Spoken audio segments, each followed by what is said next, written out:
Gender pay gap legislation requires employers with 250 or more employees to publish statutory calculations every year, showing how large the pay gap is between their male and female employees. However, employers with less than 250 employees should also give serious consideration to the benefits of publishing the information. When it comes to understanding how gender pay gap legislation applies to the education sector, see our 3 top tips to help you carry out reporting with confidence.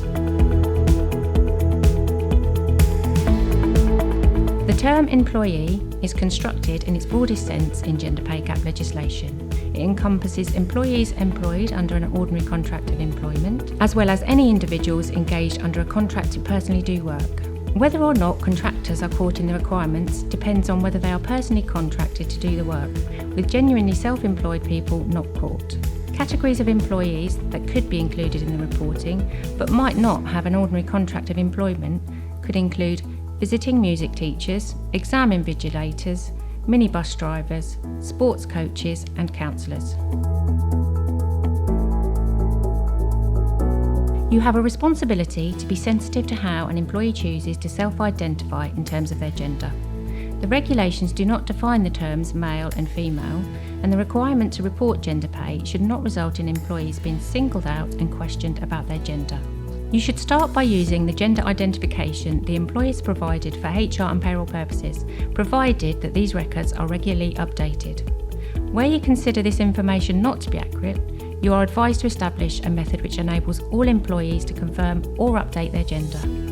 This can be handled proactively when informing employees that gender pay reporting is taking place, and can be done by inviting employees to check their record and update it if required.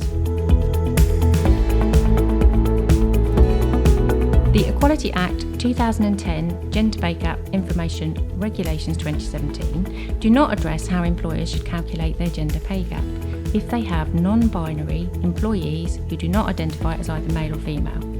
In such cases, guidance from the Government Equalities Office advises that employers can omit these employees from their calculation. It may also be reasonable for employers to follow this approach if they do not know how an employee self-identifies in relation to their gender. Unless you are a private and voluntary sector employer, there is no requirement for gender pay gap information to be published with an accompanying statement. Regardless, it's strongly advised that you provide a supporting narrative.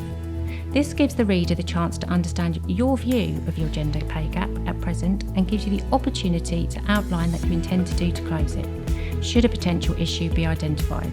The gender pay gap does not necessarily mean you have acted discriminatory or inappropriately, which is why a supporting narrative can be invaluable to help the reader contextualise the data.